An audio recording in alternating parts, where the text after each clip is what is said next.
एखाद्या वेळेस पाण्यावर दिवस काढा, पण जवळच्या लोकांकडे आहे ना काय मागू नका. कारण की ते कारणांशिवाय काय देणार नाही, आणि जर दिलंच तर ऐकून दाखवल्याशिवाय राहणार नाही.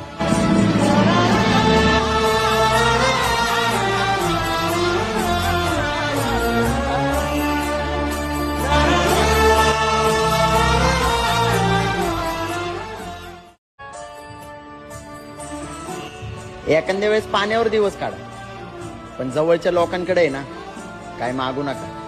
कारण की ते कारणांशिवाय काय देणार नाही, आणि जर दिलंच तर ऐकून दाखवल्याशिवाय राहणार नाही.